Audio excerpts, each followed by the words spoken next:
اس کو بھی نبی پاک صلی اللہ علیہ وسلم نے تفصیل کے ساتھ خود ہی بیان فرمایا، اور خاص طور پر اس وقت آپ کے عقد میں ہم مومنوں کی ماں حضرت خدیجہ الکبریٰ رضی اللہ تعالی عنہا تھیں، آپ کی زوجہ مطہرہ، وہ اس معاملے کو سب سے زیادہ دیکھ رہی تھیں اور جان رہی تھیں، تو وہ اس کو بیان فرماتی ہیں۔ تو حضور صلی اللہ علیہ وسلم پر جب نبوت اللہ تعالیٰ کی طرف سے دینے کے دن قریب آئے تو سب سے پہلے آپ پر خوابوں کا سلسلہ شروع ہوا، اور 6 ماہ تک یہ خوابوں کا سلسلہ چلتا رہا،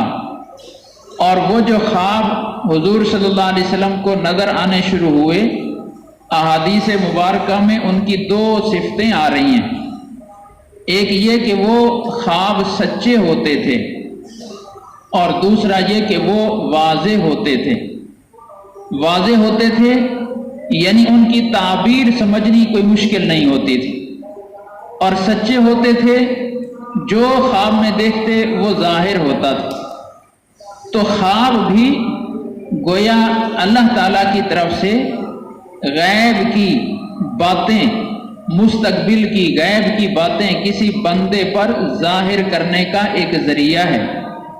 میرے ساتھ یا میرے ملک میں، میرے کسی عزیز کے ساتھ، پوری دنیا میں ہفتے بعد کیا ہونے والا ہے، مہینے بعد کیا ہونے والا ہے، یہ غیب کا علم ہے۔ اس کو اللہ تعالیٰ کے علاوہ کوئی نہیں جانتا،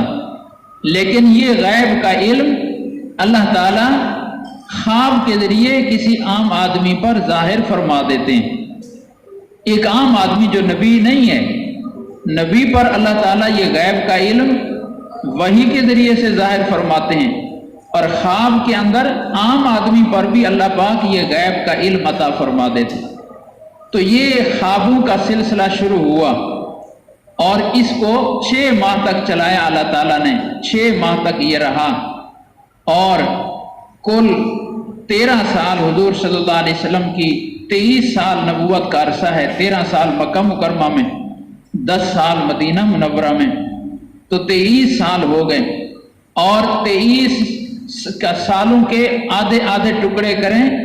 تو 46 بن جاتے ہیں، یعنی 6 ماہ پر مشتمل 23 سالوں کے۔ تو دوسری حدیث میں آپ صلی اللہ علیہ وسلم نے فرمایا کہ مومن کا خواب نبوت کا 46واں حصہ ہے، 46واں حصہ ہے۔ 46واں حصہ ہونے کا مطلب یہی ہے، اس کو 46واں حصہ اس لیے فرمایا کہ 6 ماہ تک خواب آتے رہے حضور صلی اللہ علیہ وسلم کو، اور نبوت کے کل 23 سال ہوئے ہیں، تو یہ پوری نبوت کے زمانے کا جو عرصہ ہے اس کا 46واں حصہ بنتے، اور اس کو نبوت کا جز اور حصہ اس لیے فرمایا کہ نبی نبا سے ہے، نبا کا معنی خبر دینے والا، یعنی اللہ نے نبی کو دنیا میں بھیجا ہی ان باتوں کی خبر دینے کے لیے ہوتا ہے جو باتیں انسانیت اپنی عقل، اپنی معلومات سے نہیں پہچان سکتی، وہ خالص اللہ کے علم کی باتیں ہوتی ہیں، غیب کی باتیں ہوتی ہیں، وہ نبی کے ذریعے سے ظاہر کی جاتی ہیں، وحی کے ذریعے سے۔ تو وہ جو غیب کی باتیں اللہ نے نبی پر وحی کے ذریعے سے ظاہر کرنی تھی، وہ مومن پر خواب کے ذریعے بعض دفعہ ظاہر کر دی جاتی۔ ہر خواب کا اللہ کی طرف سے ہونا اور غیب کی بات کے اظہار کے لیے ہونا ضروری نہیں ہے۔ بعض خواب شیطان کی طرف سے بھی ہوتے ہیں کہ وہ مومن کو پریشان کرنے کے لیے کوئی برا خواب دکھوا دیتا ہے۔ بعض خواب صرف سارے دن کی جو کچھ باتیں دیکھی اور سوچی ہوتی ہیں اسی کی دوبارہ دہرائی بھی ہوتی ہے کہ سارا دن اسی بات کو سوچتا رہا تو خواب میں وہی دیکھ رہا ہے، ایسا بھی ہوتا ہے۔ نہ شیطان کی طرف سے ہے نہ اللہ تعالیٰ کی طرف سے ہوتی ہیں، لیکن کچھ خواب وہ ہیں جو حق تعالیٰ کی طرف سے ہیں اور غیب کی باتیں کو اظہار کے لیے ہیں۔ پھر وہ غیب کی باتیں جو اللہ تعالیٰ ظاہر فرماتے ہیں، کبھی وہ خیر کی بھی ہوتی ہیں، کبھی شر کی بھی ہوتی ہیں۔ کبھی آدمی اپنا نقصان دیکھتا ہے اس میں، اور کبھی آدمی اس میں اپنا دینی یا دنیاوی فائدہ دیکھتا ہے۔ دونوں طرح کے خواب آتے ہیں۔ عموماً ہوتا یہ ہے کہ اگر کوئی نقصان کی خبر ہو تو آدمی جب خواب دیکھتا ہے کہ میرا یہ مالی یہ جانی نقصان ہو گیا، خواب میں دیکھتا ہے، اور باقی اللہ کی طرف سے وہ خواب اگر تھا تو وہ بہت جلدی ظاہر ہو جاتا ہے، چند دنوں میں وہ نقصان سامنے آ جاتا ہے،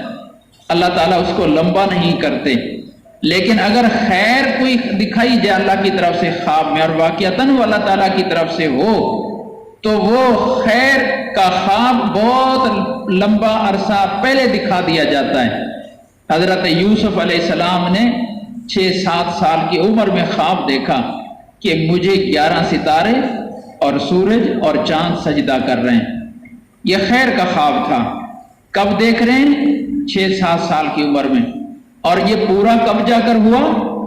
60-70 سال کی جب ان کی عمر ہو گئی تو 40-50 سال کے بعد جا کر یہ خواب کی تعبیر ظاہر ہوئی۔ جو خواب دیکھا تھا وہ اتنے سال پہلے دیکھ لیا تھا، خیر کا خواب تھا۔ علماء نے اس کی وجہ یہ لکھی ہے کہ اگر جب آدمی کوئی نقصان کا خواب دیکھتا ہے تو ظاہر ہے کہ پریشان ہو جاتا ہے، کسی کو بتائے یا نہ بتائے پریشان ہو جاتا ہے، اور جب تک وہ خواب حقیقت بن کر سامنے نہ آ جائے پریشانی رہتا ہے۔ تو اللہ تعالیٰ اپنے بندے کو لمبی دیر تک پریشان نہیں رکھنا چاہتے، اس لیے اس کی پریشانی کے دن اللہ تھوڑے کر دیتے ہیں، اور بندہ جب اچھا خواب دیکھتا ہے تو خوش ہو جاتا ہے کہ میں نے اچھا خواب دیکھا ہے اور کوئی اچھائی میرے لیے ظاہر ہونے والی ہے، ظاہر ہونے والی ہے۔ اس انتظار اور خوشی میں وہ دن گزارتا ہے۔ تو اللہ تعالیٰ مومن کی خوشی کے دنوں کو لمبا کرنا چاہتے ہیں، اس لیے خوشی والا خواب لمبا عرصہ پہلے ظاہر فرما دیتے ہیں، اور نقصان والا خواب تھوڑے دن پہلے ظاہر ہوتا ہے۔ اور یہ نقصان والا خواب اتنے دن جو اللہ نے پریشان رکھا اس میں بھی حکمت ہے، وہ یہ ہے کہ جب نقصان اچانک آ جائے تو بعض دفعہ وہ اچانک آنے والا صدمہ انسان کے لیے جان لیوا ثابت ہو سکتا ہے، لیکن اگر اس کی پہلے سے ذہن سازی شروع ہو جائے کہ میرا یہ نقصان ہو سکتا ہے کسی وقت ہو جائے، ہو سکتا ہے کسی وقت ہو جائے، کیونکہ خواب نظر آ گیا، اب ہو سکتا ہے کہ یہ خواب اللہ کی طرف سے ہو اور سچا ہو سکتا ہے شیطان کی طرف سے، ہو سکتا ہے اس کی یہی تعبیر ہو سکتا ہے کوئی اور تعبیر ہو۔ یہ تھوڑا سا جب ذہن میں بات پڑ گئی تو آدمی ذہنی طور پر اس نقصان کو برداشت کرنے کے لیے پہلے سے ذہنی تیاری شروع کر دیتا ہے۔ وہ اب جب نقصان آتا ہے، وہ جس کو خواب میں پہلے دیکھ چکا تھا تو اب اس سے اتنا پریشان نہیں ہوتا، جو اس کی برداشت سے باہر ہو۔ تو یوں شر کا اور نقصان کا خواب دکھانے میں بھی مسلمان کا فائدہ ہے، اس میں بھی بندے کی فوائد اللہ نے رکھے ہیں۔ تو خیر حضور صلی اللہ علیہ وسلم پر 6 ماہ تک خوابوں کا سلسلہ چلتا رہا۔ اس کے بعد